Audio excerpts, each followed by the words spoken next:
Hello दोस्तों, स्वागत है आपका एक और नए व्लॉग में एक बहुत अच्छे दिन के साथ। तो भाई कैसे हो आप लोग? तो भाई टाइम हो रहा होगा अभी 2:30 बज रहे हैं आसपास और आज फ्राइडे है। तो आज का जो व्लॉग होने वाला है भाई, ये होने वाला है टाटा हॉस्पिटल के ऊपर, जिसके ऊपर मैं ऑलरेडी पहले भी व्लॉग बना चुका हूँ, वीडियोज़ जो है बना चुका हूँ टाटा कैंसर हॉस्पिटल जो है उसके ऊपर। तो मेरे पास क्या है ना, कमेंट्स बहुत सारे आते हैं। जैसे कि मेरी एक पहले मैंने वीडियो बनाई थी, तो उस पे क्या है कि कई लोग कमेंट करते हैं कि जैसे किसी को प्रॉब्लम होती है, परेशानी होती है, तो उसी के रिलेटेड मैं आज सॉल्यूशन थोड़ा बहुत देने वाला हूँ, जवाब देने वाला हूँ जो जो कमेंट्स वगैरह आते हैं। ठीक है। तो कैंसर हॉस्पिटल के ऊपर थोड़ा सा मैं जानकारी आपको दे दूँ। एक्चुअली पहले मैं सबसे पहले ये बता दूँ कि देखो, मैं इस चीज़ को फेस कर चुका हूँ, तो इसलिए मैं थोड़ी सी अवेयरनेस फैलाना चाहता हूँ कि बहुत लोगों को देखो इसके बारे में नॉलेज ही नहीं है। जैसे कि कितने लोग क्या है कि इनके घर में जैसे किसी को ये कैंसर वगैरह जैसे हो जाता है, जैसे मेरे घर में भी हुआ था, तो होता क्या है कि ये लोगों को पता ही नहीं होता कि हम करें क्या। ठीक है, हमारे साथ भी हुआ था कि जैसे मेरे फादर को जब हुआ था तो हमें पता ही नहीं था कि हम करें क्या, कहाँ जाएं, किसको दिखाएं, कौन से हॉस्पिटल में दिखाएं। तो हम तो सबसे पहले यार प्राइवेट में हमने दिखाया, फिर उसके बाद एम्स में गए। तो एम्स में क्या है कि टाइम बहुत ज़्यादा लग रहा था दिल्ली एम्स में। तो फिर हम लोग गए थे बनारस टाटा हॉस्पिटल, जो कि बहुत अच्छा हॉस्पिटल है एज़ पर मी, क्योंकि मुझे वहाँ से बहुत अच्छा सॉल्यूशन मिला। मेरे फादर काफ़ी रिकवर हो गए थे वहाँ से। ठीक है ना? तो उसी के रिलेटेड मैं आपको थोड़ी सी जानकारी ये देना चाहता हूँ कि जैसे कई लोग कमेंट करते हैं कि भाई जैसे हमें हो गया है, मेरे घर में इनको हो गया है, मदर को हो गया है, किसी को हो गया है, जिसको भी हो गया है, भगवान न करे पहले तो ये चीज़ किसी को हो, और इन केस किसी को होती है तो करना क्या चाहिए? तो सबसे पहले यार देखो, एमआरआई वगैरह होती है, जब कोई भी इशू प्रॉब्लम वगैरह होता है तो पहले आप नॉर्मल अपने डॉक्टर को दिखाते हो, आस-पास में दिखाते हो। चेकअप वगैरह होता है। हमारे में क्या हुआ था, मेरे पापा के गर्दन में दर्द होता था, तो डॉक्टर ने एमआरआई करवाई थी गाज़ियाबाद में ही। तो एमआरआई आने के बाद बताया था कि या तो ये टीबी हो सकता है या कैंसर हो सकता है। तो इसकी बायोप्सी वगैरह होगी, बायोप्सी वगैरह होने के बाद तब क्लियर हो पाएगा कि ये है क्या चीज़, कैंसर है या क्या चीज़ है। तो फिर उसके बाद क्या है, हम लोग एम्स गए। एम्स में बायोप्सी के लिए बहुत टाइम लग रहा था, पेट स्कैन होना था, उसके लिए बहुत टाइम लग रहा था। तो हम लोग फिर बनारस गए। तो एमआरआई वगैरह हो जाती है, ठीक है, उसमें पता चल जाता है थोड़ा-सा, एक हिंट मिल जाता है। एमआरआई वगैरह होती है या कोई भी चेकअप वगैरह होता है, तो उसमें ये हिंट मिल जाता है कि प्रॉब्लम क्या हो सकती है। तो एज़ पर मी, अगर ऐसा कोई किसी को डॉक्टर कुछ बताते हैं कि ऐसी दिक्कत हो रही है, ये हो रही है, तो सबसे पहले आप टाटा हॉस्पिटल जाओ। ठीक है, आपको टाटा हॉस्पिटल जाना चाहिए। आप लोग टाटा हॉस्पिटल जाइए। यहाँ पे क्या हो गया भाई, एक्सीडेंट हो गया क्या? हाँ, थोड़ा सा लगता लग गई गाड़ी, कोई नहीं। तो टॉपिक पे आते हैं। सबसे पहले यार, अगर ऐसा कोई सिचुएशन होता है जैसे बायोप्सी वगैरह भी करानी होती है, तो बायोप्सी अगर आप बाहर से करवाओगे ना, कहीं प्राइवेट में करवाओगे, तो आपको बहुत ज़्यादा कॉस्टली पड़ने वाली है। बाहर में एमआरआई वगैरह भी होती है। एमआरआई तो चलो ठीक है, नॉर्मल आदमी करवा लेता है, लेकिन पेट स्कैन हो गया और बायोप्सी हो गया, इसमें खर्चा बहुत ज़्यादा आता है, तो हर आदमी अफोर्ड नहीं कर पाता है। तो थोड़ा बहुत भी हिंट मिले ना कि अगर ऐसी कोई सिचुएशन है या किसी को हो गया है, तो सबसे पहले वो टाटा हॉस्पिटल आप जाओ। वहाँ का प्रोसीजर मैं आपको बता देता हूँ कि वहाँ पे आप जब जाएंगे ना, तो सुबह सुबह आप पहुँच जाओ पहले 8 बजे के आसपास। जितना जल्दी जाओगे उतना सही रहेगा। वहाँ पे जाने के बाद टाटा हॉस्पिटल जाओ, वहाँ पे रजिस्ट्रेशन होता है, पेशेंट को आपको लेके जाना पड़ेगा।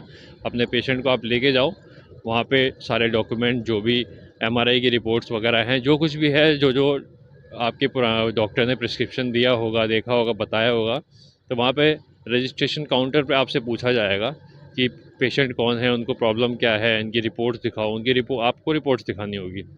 रिपोर्ट्स दिखाने के बाद उनका कार्ड बनेगा, रजिस्ट्रेशन होगा, फिर वहाँ पे हॉस्पिटल का कार्ड होता है। शुरुआत में तो आपके वहाँ भी पैसे लगेंगे स्टार्टिंग में, है ना? कि जैसे कि एमआरआई के लिए, एमआरआई तो आपने करवा दिया, बायोप्सी के लिए पैसा लगेगा वहाँ पे, और भी नॉर्मल चेकअप्स होते हैं, तो उसके लिए पैसा लगेगा जब तक डॉक्टर देख नहीं लेते। ठीक है? तो जब डॉक्टर देखेंगे तो फिर आपको बोलेंगे इसकी बायोप्सी करवाइए। तो बायोप्सी के लिए आपको करवाना पड़ेगा। हॉस्पिटल से करवाओगे ज़्यादा सही रहेगा, क्योंकि वहाँ पे इतना कॉस्ट नहीं पड़ता है प्राइवेट में। वहाँ पे ऑप्शन भी दो होता है। रजिस्ट्रेशन के टाइम पे आपसे पूछा जाएगा कि आपको इलाज प्राइवेट में करवाना है या जनरल में करवाना है। प्राइवेट के लिए बी ग्रुप होता है, बी ग्रेड होता है, और जनरल के लिए होता है सी ग्रेड। और ए कैटेगरी जो होती है ना, वो होती है टोटली प्राइवेट। तो उसमें आपको प्राइवेट से ही इलाज चलेगा उसमें। ठीक है, उसमें कोई आपको रियायत नहीं मिलेगी, जैसे नॉर्मल प्राइवेट इलाज चलता है वैसे ही होगा। तो बी ग्रेड वाले में क्या है, जैसे कि बी कैटेगरी वाले में क्या है, उसमें थोड़ी सी आपको रियायत मिलती है। जैसे कि बाहर कोई टेस्ट, सपोज़ करो मैं एक अंदाज़ा बता रहा हूँ, एक एक्चुअल अमाउंट आपको नहीं बता रहा हूँ, कि इन केस जैसे बाहर में 40,000 50,000 रुपये खाली बायोप्सी के या इन सब चीज़ के लगेंगे, तो वहाँ पे आपके लगेंगे 18,000 20,000 ऐसे लगते हैं बायोप्सी के या पेट स्कैन के। ठीक है, तो कुछ तो राहत है वहाँ पे, तो आप वहाँ जाओ, वहाँ पे बायोप्सी कराओ, पेट स्कैन कराओ। और जब पेट स्कैन और बायोप्सी के बाद ये सब चीज़ क्लियर होती है कि हाँ भाई ऐसी कोई सिचुएशन है, ऐसी कोई दिक्कत है, कैंसर वगैरह डिटेक्ट हो चुका है, तो फिर आपको डॉक्टर देखते हैं। फिर डॉक्टर उसके बाद आपको रेफ़र करेंगे कीमो के डॉक्टर के पास। वो एज़ पर सिचुएशन देखेंगे कौन सी बॉडी पार्ट में है, कहाँ पे है, क्या है, रेडिएशन करना होगा या कीमो करना होगा। तो जब आप डॉक्टर को दिखाओगे ना वहाँ पे, फिर डॉक्टर आपसे पूछेंगे कि आप अफोर्ड कर पाओगे या नहीं कर पाओगे। ये चीज़ आपसे पहले ही वहाँ पे हॉस्पिटल में डॉक्टर पूछ लेते हैं कि आप अफोर्ड कर पाओगे, क्योंकि देखो ऐसे डॉक्टर बताते हैं भाई कीमो है, रेडिएशन है, इसमें खर्चा होता है। बस, और कीमो भी एक जैसी नहीं होती कि हाँ सबको सेम लगती है, अलग अलग कीमो होती है, इम्यूनोथेरेपी भी होती है, कीमोथेरेपी भी होती है। तो आपसे पूछा जाएगा कि यार इतना खर्चा आएगा, आप अफोर्ड कर पाओगे नहीं कर पाओगे। ठीक है, अगर आप नहीं कर पाओगे, आप सीधा बता दो मैं मिडिल क्लास फैमिली से हूँ, इतना हम नहीं कर पाएंगे अफोर्ड। तो डॉक्टर क्या है कि आपको वहाँ पे ना कॉस्ट सर्टिफिकेट बना के देंगे। जैसे कि हमें जो मिला था, हमें डॉक्टर ने 10 लाख का कॉस्ट सर्टिफिकेट बना के दिया था। ठीक है, तो कॉस्ट सर्टिफिकेट आपको बना के देंगे। तो उसके बाद क्या है कि सारे जो भी डॉक्यूमेंट्स चाहिए होते हैं, जैसे कि आय प्रमाण पत्र चाहिए होता है, और रेजिडेंट का जो एड्रेस प्रूफ वगैरह, ये सब चीज़ चाहिए होती है। बहुत सारी चीज़ें होती हैं जो हॉस्पिटल से आपको जानकारी मिल जाएगी कि क्या क्या चीज़ें आपको डॉक्यूमेंट में देनी है। वो लेके फिर आपको जमा करना होता है, आप जहाँ रहते हैं वहाँ के शायद डीएम ऑफिस में वहाँ पे जमा होगा। और फिर 1 से डेढ़ 2 महीने में आपका जो फ़ंड होता है, जो गवर्नमेंट की साइड से जो कॉस्ट सर्टिफिकेट बनता है, वो मिल जाता है। मतलब जैसे कि डॉक्टर ने 10 लाख का दिया है, तो 5 लाख के आसपास आपके अकाउंट में, मतलब जो हॉस्पिटल का कार्ड होता है उसमें पैसे आ जाते हैं, फिर उससे ट्रीटमेंट आप करवा सकते हैं। ठीक है, तो कई लोग पूछते हैं कि क्या प्रोसीजर होता है, कैसे करवाना होता है, तो ये मैंने आपको एक ब्रीफ कर दिया कि भाई ऐसे ऐसे आप जाएंगे तो वहाँ पे होगा। कीमोथेरेपी मैं अपने फादर की बताऊं, 1 साल हो गया है, लास्ट जुलाई में डिटेक्ट हुआ था, और तब से लेके अब तक चल ही रही है कीमोथेरेपी। हर 21 दिन पे हमें जाना होता है। उनका लंग कैंसर था। बाकी कई कमेंट्स आते हैं मेरे पास, जैसे कि किसी को ब्रेस्ट कैंसर है, किसी को कहीं है, प्रोस्टेट का है। तो घबराने वाली कोई बात नहीं है। सबसे पहले अगर ऐसी कोई सिचुएशन अब डिटेक्ट होती है, पहले के टाइम में था कि यार इलाज नहीं था, इलाज भी था लेकिन कॉस्टली बहुत था, कॉस्टली यार अभी भी है। ठीक है, लेकिन आप टाटा हॉस्पिटल में जाओगे ना, तो वहाँ पे आपको बहुत ज़्यादा रियायत मिल जाएगी, बहुत ज़्यादा रिलैक्स है वहाँ पे। एक स्टार्टिंग में देखो कुछ तो पैसा लगेगा आपका, थोड़ा बहुत भी आप लेके चलना। अगर आप प्राइवेट में इलाज कराते हो, तो अगर आप प्राइवेट में इलाज कराओगे तो थोड़ा बहुत आपका पैसा लगेगा। लेकिन जब आपका फ़ंड आ जाएगा ना, जो ये पीएम फंड, सीएम फंड जो होता है, रिलीफ फंड जो होता है, तब आपकी जेब से पैसा नहीं लगेगा। तब क्या है कि जो भी आपका फ़ंड है, जो भी आपका पैसा लगेगा, लगने वाला होगा, वो सीधा आपके कार्ड से लगेगा। एक ये चीज़ हो गई। दूसरा देखो भाई दोस्तों, ये है कि अगर आपके पास आयुष्मान कार्ड है, मान लो पेशेंट है, पेशेंट का आयुष्मान कार्ड है, तो आयुष्मान कार्ड से भी टाटा हॉस्पिटल में इलाज होता है, वहाँ भी आप दे सकते हो, आयुष्मान कार्ड से भी इलाज करवा सकते हो। मेरे ख्याल से आयुष्मान कार्ड में 5 लाख तक का होता है, 5 लाख तक का इलाज होता है। तो अगर आयुष्मान कार्ड है तो आप आयुष्मान कार्ड से भी ट्रीटमेंट करवा सकते हैं। प्लस अगर किसी का ईएसआईसी है, ईएसआईसी का डिपार्टमेंट भी है वहाँ पे, ईएसआईसी से भी आप इलाज करवा सकते हैं। तो सबसे मेन चीज़ है कि घबराने वाली बात नहीं है। शुरुआत में थोड़ा बहुत पैसा लगेगा, बीमारी थोड़ा बहुत पैसा लेगी यार। मेरे ख्याल से 50,000 हमारा तो लगा था, 1-1.5 लाख के आसपास स्टार्टिंग में लगा था, क्योंकि चेकअप वगैरह जो होते हैं उसमें तो पैसा देना होता है।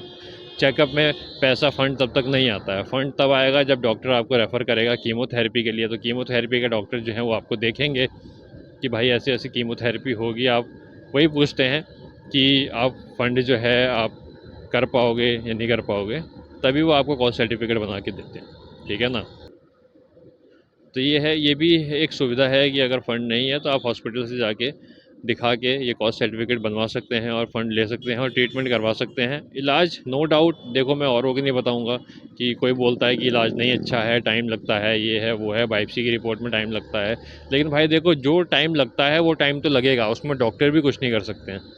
ठीक है ना। जैसे बायोप्सी की रिपोर्ट 1 हफ्ते में आती है, पेट स्कैन की 3-4 दिन में आती है। मतलब कि टाइम जो लगता है वो तो लगेगा। लेकिन लोग क्या इसमें घबराने लगते हैं कि इतना टाइम लग रहा है, लेट हो रहा है। थोड़ा बहुत टाइम तो आपको देना पड़ेगा। ठीक है ना। अगर आप बी कैटेगरी में करवाते हो तो थोड़ा जल्दी काम हो जाता है, ए कैटेगरी में बिल्कुल जल्दी काम होता है, प्रायोरिटी पे काम होता है, क्योंकि ए कैटेगरी में बिल्कुल प्राइवेट इलाज चलता है। ठीक है ना। तो आप वहाँ जाओ और वहाँ पे जाके ये करवा सकते हैं, सुविधा ले सकते हैं। अगली बात आती है रहने की, कि लोग होते हैं, कई लोग होते हैं दूर से आते हैं तो वो अफोर्ड नहीं कर पाते, कहाँ रहें क्या करें। तो हॉस्पिटल के अंदर या दोस्तों धर्मशाला भी हैं। अगर आप रहने की सुविधा देखना चाहते हैं तो हॉस्पिटल के अंदर आप जाके वहाँ पे धर्मशाला भी ले सकते हैं और वहाँ पे जाके आप इलाज करवा सकते हैं। और अगर आप धर्मशाला नहीं भी लेना चाहते हैं तो आप हॉस्पिटल से बाहर निकलेंगे तो कई आसपास रूम मिल जाते हैं आपको पेशेंट के इलाज के लिए, जो कि रेंट पे वहाँ पे मिलते हैं। तो ये भी आप ले सकते हैं सुविधा। कई लोग पूछते हैं बायोप्सी हम करा लें बाहर से या ना कराएं। देखो मैं तो ये सजेस्ट करूँगा, अगर आपको पहले ही पता चल चुका है कि पेशेंट को ऐसी ऐसी दिक्कत है, डॉक्टर ने थोड़ा बहुत भी अगर हिंट दे दिया है, एमआरआई की रिपोर्ट से, इन सब चीज़ों से पता चल जाता है कि क्या हो सकता है, तो आप बाहर से बायोप्सी ना करा के आप हॉस्पिटल से ही जाएं, वहीं से बायोप्सी वगैरह कराएं, जो भी आपके जो भी लैब का खर्चा होने वाला है वहीं से करवाएं, बायोप्सी करवाएं, वहाँ से पेट स्कैन सब कुछ हॉस्पिटल से करवाएं। वो आपको ज़्यादा कॉस्टली नहीं पड़ेगा। बाहर से आप करवाएंगे, बाहर से आपको बहुत ज़्यादा कॉस्टली पड़ेगा। और एम्स की बात एक बार कर लेते हैं। यार एम्स में हम लोग गए थे ना, वहाँ पे 6-6 महीने की वेटिंग मिल रही थी जिस टाइम पे हम लोग गए थे लास्ट ईयर, और वहाँ पे बहुत ज़्यादा भीड़ थी। तो हम लोगों के पास तो इतना टाइम नहीं था कि हम 6 महीने रुकें फिर उसके बाद ट्रीटमेंट करवाएं, इतना टाइम नहीं था। तो तभी हम लोग बनारस गए, वहाँ पे गए, वहाँ से मतलब कि एक दिन में ही सब कुछ हो गया, एक दिन में कार्ड बन गया, सब कुछ हो गया, रजिस्ट्रेशन हो गया, डॉक्टर ने भी देख लिया, डॉक्टर ने बायोप्सी के लिए लिख भी दिया, अगले दिन बायोप्सी भी हो गई थी, फिर रिपोर्ट आने में टाइम लग गया था। मतलब ये है कि कीमो लगते लगते 15 से 20 दिन हो गए थे। ठीक है ना। पेट स्कैन हुआ था फिर उसके बाद। तो ये है कि कीमो लगा था, फिर रेडिएशन भी हुआ था मेरे फादर का।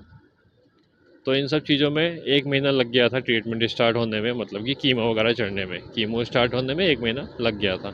लेकिन ये है कि रिलीफ बहुत ज़्यादा है, मेरे फादर को अच्छा रिलीफ था।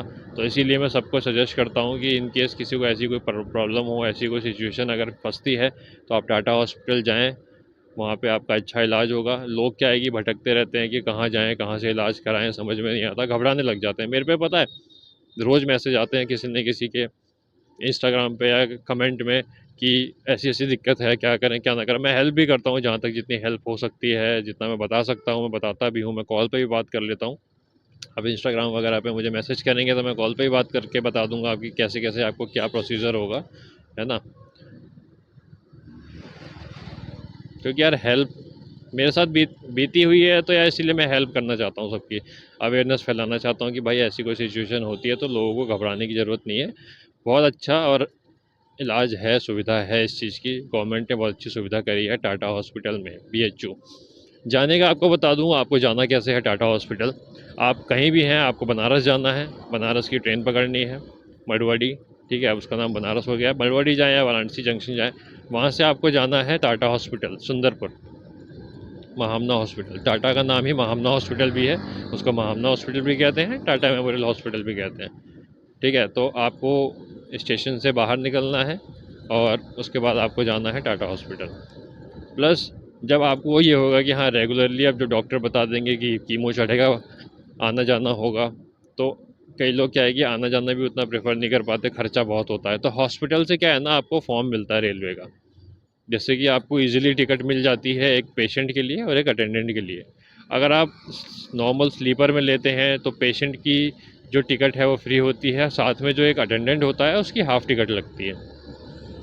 थर्ड एसी में जाएंगे, थर्ड एसी में भी सेम है, पेशेंट की टिकट नहीं लगेगी और अटेंडेंट की हाफ़ टिकट लगती है। ठीक है जी। और अगर आप सेकंड एसी में जाएंगे तो सेकंड एसी में दोनों की हाफ़ हाफ़ टिकट लगती है, पेशेंट की भी और इसकी भी। रियायत है लेकिन सेकंड एसी में कम है। तो आप थर्ड एसी या स्लीपर में भी जाके आप हर महीने का जैसे जाना होगा जब तक ट्रीटमेंट चलेगा, तो आप जा सकते हैं और वहाँ पे ये सुविधा ले सकते हैं, ट्रेन वाली भी, जिससे कि बहुत रिलीफ है। क्योंकि अगर ट्रेन में बंदा जाता है हर महीने, सबसे पहले तो मेन चीज़ होती है रिजर्वेशन। रिजर्वेशन नहीं मिलता है आज के टाइम में, तो रिजर्वेशन बिल्कुल नहीं मिलता है ना। तो टाटा हॉस्पिटल के उससे जाएंगे आप, वहाँ पर फॉर्म देंगे काउंटर पे, तो इन लोगों का कैंसर पेशेंट का अलग ही कोटा होता है, जिसमें कि क्या है कि पेशेंट को सीट मिल जाती है, टिकट अवेलेबल होती है किसी ट्रेन में तो दे देते हैं। तो एक ये सुविधा भी है, बहुत अच्छी सुविधा है पेशेंट के लिए। ईज़िली आराम से हम लोग भी ऐसे ही करते हैं, हम लोग टिकट निकलवाते हैं, जिस तारीख की कीमो होती है एक दिन पहले की टिकट निकलवा के और नेक्स्ट डे पहुंच के कीमो लगवा के फिर वापस हॉस्पिटल से फॉर्म लेना पड़ता है रिटर्निंग का। फॉर्म लेके काउंटर पे जाके टिकट निकलवाते हैं और अगले दिन अपने घर कीमो लगवाने के बाद। तो ये सुविधा भी है। बाकी इसके अलावा किसी को और कुछ भी पूछना हो, ठीक है, कुछ भी जैसे जानकारी लेनी हो, किसी को डिटेक्ट हुआ हो या किसी के कोई भी इशू हो, आप मुझे कमेंट करना, मैं बिल्कुल हेल्प करूँगा। पहले तो यार मैं भगवान से यही मनाता हूँ कि ये प्रॉब्लम किसी को ना हो, लेकिन आए दिन सुनने में आ रहा है किसी न किसी को ये प्रॉब्लम हो ही रही है। ये प्रॉब्लम परेशानी बहुत तेज़ी से फैल रही है।